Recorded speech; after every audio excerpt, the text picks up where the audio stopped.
Hello guys, कैसे हैं आप? हाजिर हुआ आई एम ज़ॉम्बी के एपिसोड डबल 3 के साथ। तो चलिए बिना किसी देर के इस एपिसोड को शुरू करते हैं।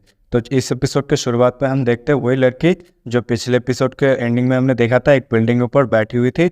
उसी लड़की को दिखाया जाता है। तभी हम देखते हैं उस लड़की के पास कोई आता है और कहता है, बिग सिस तुम्हारा इक्विपमेंट रेडी है और साथ ही साथ ज़ॉम्बी आर्मी भी रेडी है। और हमें वही बंदा दिखाया जाता है जो बिल्कुल हैमरहेड की तरह दिख रहा होता है, जो सुनकर बिग सिस खड़ा हो जाता है और उस पर बंदे से कहता है, आशी तुम्हारा बहुत बहुत शुक्रिया इतना ज़्यादा हार्ड वर्क करने के लिए। अब बाकी सब कुछ तुम मेरे ऊपर छोड़ सकते हो। आशी, क्या तुम्हें पता है ये दुनिया काफ़ी ज़्यादा खूबसूरत है, लेकिन पता नहीं इंसान हमेशा एक दूसरे के साथ फाइट क्यों करते रहते हैं। जो सुनकर आशी कहता है, मुझे नहीं पता, मैं कोई इंसान नहीं हूँ, या फिर हो सकता है ये सब रिसोर्सेज के लिए होता होगा। आशी की ये बात सुनकर बिग सिस्टर आगे की ओर बढ़ते हुए कहता है, मुझे लगता है ये सब सेल्फिशनेस के लिए है। और हम देखते हैं उसके सामने एक पूरी ज़ॉम्बी का आर्मी खड़ा होता है। फिर बिग सिस्टर उन सारे आर्मी ज़ॉम्बी से कहता है, तो भाई लोग, क्या तुम सबको पता ही होगा हम लोग इसलिए यहाँ पर किस लिए खड़े हैं। तुम लोगों ने ऑलरेडी सुन रखा होगा कि कंट्री ए के प्रेसिडेंट यहाँ पर आ रहे हैं। हमारी मिशन है उस कुत्ते को मारना। हो सकता है काफ़ी लोग पूछेंगे आखिर हम ये सब किस लिए कर रहे हैं। हाँ, मैं मानता हूँ ज़ॉम्बी आउटब्रेक के बाद काफ़ी ज़्यादा समस्या आ पड़ी थी इस दुनिया पे, लेकिन ज़ॉम्बीज़ कभी भी इंसानों के वर्दी ओपोनेंट नहीं था। हमारी टेक्नोलॉजी के सामने ज़ॉम्बीज़ का कोई औकात नहीं था, वो लोग टिक ही नहीं सकते थे। इंसानों ने पहले से ही ज़ॉम्बीज़ के ऊपर इन्वेट मेथड का यूज़ करके उन्हें कंट्रोल करना सीख लिया था सेंचुरीज पहले। लेकिन मेरा सवाल है, आखिर अभी भी ऐसा क्यों हो रहा है?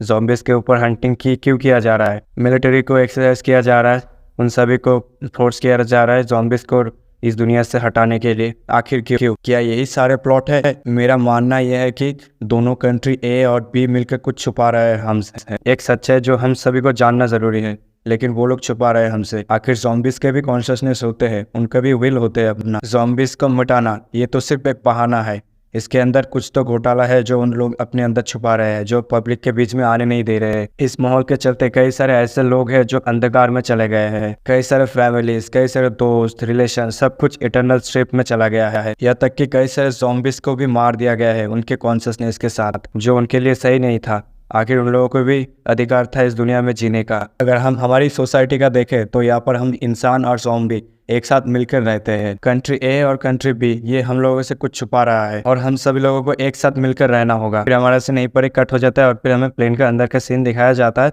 जहाँ पर लैंग, मिस वायलेट और अपना ज़ॉम्बी बैठा हुआ होता है। तभी हम कंट्री बी का सीन देखते हैं जहाँ पर हम देखते हैं सारे पब्लिक एक जगह पर इकट्ठा हुआ होता है और न्यूज़ के जरिए बताया जा रहा होता है। तो पब्लिक यहाँ पर ध्यान दीजिए, एक्सचेंज मीटिंग अभी चालू होने वाला है।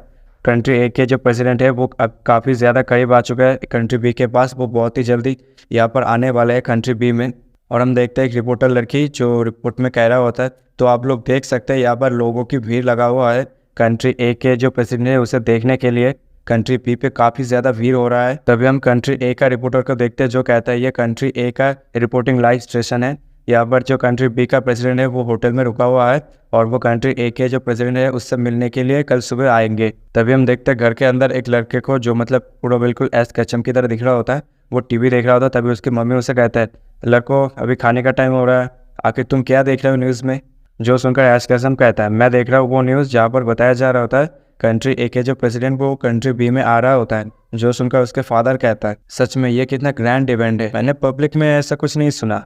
आखिर क्या चल रहा है इन दोनों सरकार के बीच में? जो सुनकर वो औरत कहती है, सच में हमारा जो कंट्री है वो काफ़ी ज़्यादा कमज़ोर। जो सुनकर वो एस कैचम कहता है, हाँ लोगों की आंख बहुत ज़्यादा तेज हो गई है। और हम बाहर का सीन देखते हैं जहाँ पर हम देखते हैं वो प्लेन बड़ी तेजी के साथ उड़कर जा रहा होता है। तभी हमारा ऐसे नहीं पर कट हो जाता है। फिर हम उसी दो बहनों को देखते हैं जिनमें से एक बहना कहता है, आखिर प्राइम मिनिस्टर ने हमें क्या करने के लिए कहा है? जो सुनकर वो दूसरा बहना कहता है, उस प्रेसिडेंट को प्रोटेक्ट करने के लिए। हम किसी भी तरीके से उन्हें हर्ट नहीं होने देख सकते जब तक वो लैंड नहीं कर लेते थे। जो सुनकर वो दूसरा बहना कहता है, क्या तुम श्योर हो हमारी जो बड़े बहन है वो कुछ करेगा नहीं? जो सुनकर वो बहना कहती है, हमारी बहन की जो पर्सनैलिटी है वो देखा जाए तो वो प्लेन को उतरने से देने से पहले वो कुछ नहीं करेगा जब तक प्लेन पूरी तरीके से नीचे ना आ जाए। फिर हम देखते हैं कंट्री बी का एक पब्लिक मॉल जिसके अंदर दो लोग जा रहा होता है, जिनमें से एक आदमी कहता है, सारे प्रिपरेशन रेडी हो चुका है, हम बहुत ही जल्दी कंट्री ए के जो प्रेसिडेंट है उससे बहुत ही जल्दी हेल्प भेजने वाले हैं। तभी हम देखते हैं उसके साथ जो मॉन्स्टर आया था वो मतलब वो ही हैमरहेड जैसा मॉन्स्टर वो आया था, वो उसे कुछ मैसेज होता है और वो तुरंत ही नीचे गिर जाता है। जो देखकर उसके साथ आए हुए एक आदमी कहता है, क्या हुआ, आखिर क्या हुआ तुम्हारे साथ? क्या तुम कई जगह पर चोट खाए हो क्या? हम किसी भी तरह के मिस्टेक को नहीं कर सकते, जल्दी से उठो। तभी वो मॉन्स्टर कहता है उस प्लेन में कुछ ऐसा है जो काफ़ी ज़्यादा खतरनाक है। ये ऐसा ही बिल्कुल सेम चीज़ पहले भी हो चुका है मेरे साथ।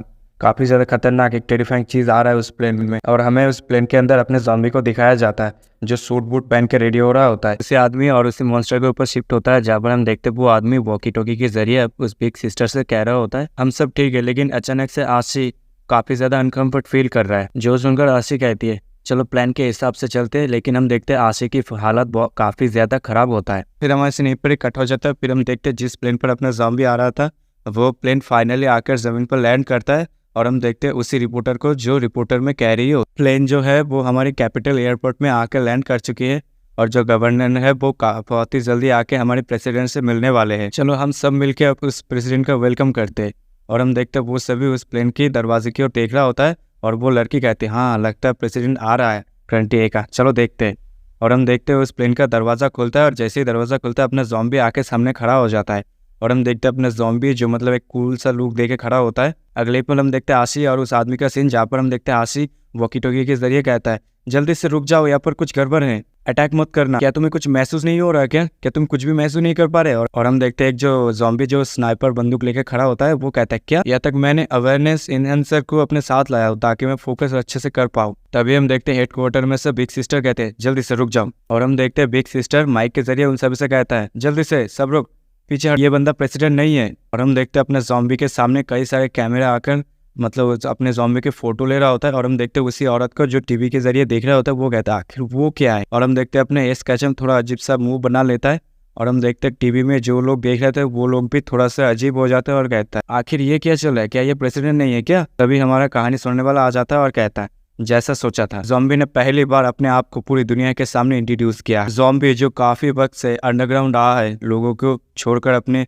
कॉलोनी में रहा है, ह्यूमन सोसाइटी में नहीं आया, लेकिन आज काफ़ी दिनों के बाद ज़ॉम्बी ह्यूमन सोसाइटी में आ गया है। क्या इसके जरिए कुछ बुरा हो सकता है ज़ॉम्बी की ज़िंदगी में? तो हमारे कहानी सुनने वाला ये सब कहता है, और हम देखते वो दो बहन है अपने ज़ॉम्बी की फोटो देख रहा होता है और कहता है आखिर ये कौन है? जो सुनकर एक बहन कहती है हमें जो लिस्ट मिला है उस हिसाब से ये प्रेसिडेंट का एक बॉडीगार्ड है, इसका नाम ज़ॉम्बी है, लेकिन ये इतना ज़्यादा वियर्ड क्यों है? तभी हमें प्लेन का अंदर का सीन दिखाया जाता है, जहाँ पर हम देखते हैं डिपार्टमेंट हेड कहता है वेल डन ज़ॉम्बी, ये वही इफेक्ट है जो मैं चाहता था, तुम एक परफेक्ट मीट सेल की तरह हो। चलो देखते किसकी इतनी हिम्मत जो अपने मौत को दावत देता है तुम पर अटैक करके। अपने डिपार्टमेंट हेड की ये बात सुनकर मिस वायलेट काफ़ी ज़्यादा भड़क जाता है, और डिपार्टमेंट हेड से कहता है डिपार्टमेंट हेड मुझे नहीं लगा था आप इस तरह के, कैसे आप एक अपने सबऑर्डिनेट को मीट सेल की तरह आगे भेज सकते हो? हाँ ये ऐसा नहीं है कि वो लोग उसे मार देंगे। तभी डिपार्टमेंट हेड मिस वायलेट से कहता है अरे होता है ऐसा। फिर अब अपने ज़ॉम्बी से डिपार्टमेंट हेड कहता है ज़ॉम्बी ज़रा अपने आसपास देखो तो, और अपने आसपास देखकर सारी चीज़ों को ब्लॉक करो ताकि जब भी प्रेसिडेंट बाहर आए उन्हें कोई सी तरह के चोट न लगे, यहाँ पर शायद कोई स्नाइपर छुपा हुआ हो सकता है, तो ध्यान से देखना ठीक है। जो सुनकर अपना ज़ॉम्बी कहता है मैं तुम्हारे मिसाइल को भी कैच कर सकता हूँ, यहाँ पर एक सिंगल बुलेट कुछ नहीं कर पाएगा, चिंता मत करो। जो सुनकर डिपार्टमेंट हेड कहता है अरे बस ऐसे ही, अपना जो प्रेसिडेंट है वो एक ऑर्डिनरी पर्सन है, उसकी बॉडी तुम्हारे जितना स्ट्रांग नहीं है। और हम देखते हैं वही जो रिपोर्टर कंट्री विकी वो रिपोर्ट कर रहा होता है, तो चलो फाइनली प्रेसिडेंट यहाँ पर आ चुके हैं। और हम देखते हैं वो जो प्रेसिडेंट होता है वो अपने ज़ॉम्बी के पास से गुजर रहा होता है और सभी से कहते हैं तुम सभी का बहुत बहुत शुक्रिया। और हम देखते हैं सभी लोग उस प्रेसिडेंट का स्वागत कर रहा होता है। तभी हम देखते हैं कंट्री ए के जो एम्बेसी के लोग हैं वो अपने प्रेसिडेंट के पास आता है और कहता है मुझे लगता है आप काफ़ी ज़्यादा थक चुके हो ट्रैवल करते हुए, तो चलिए सबसे पहले होटल चलते हैं और वहाँ पे जाके रेस्ट ले लेते हैं, हम कल जाके इंटरव्यू ले लेंगे सभी से, ठीक है ना?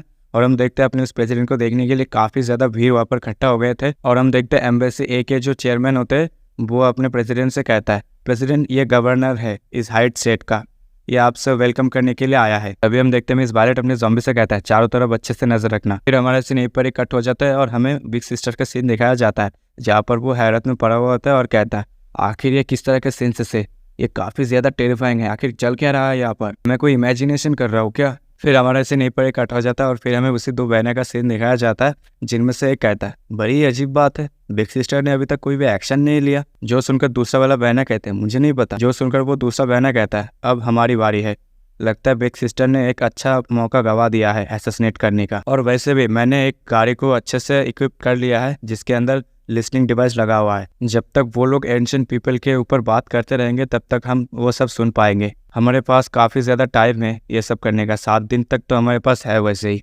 फिर हमारे से नहीं पर इकट्ठा हो जाता है। फिर हम देखते हैं एक कंट्री के जो एम्बेसी हेड है उसके साथ जो आदमी आया था वो अपने प्रेसिडेंट से कहता है, प्रेसिडेंट आपके लिए स्पेशली हमने एक कार को तैयार किया है। जो सुनकर अपने प्रेसिडेंट कहता है, नहीं इसकी कोई ज़रूरत नहीं।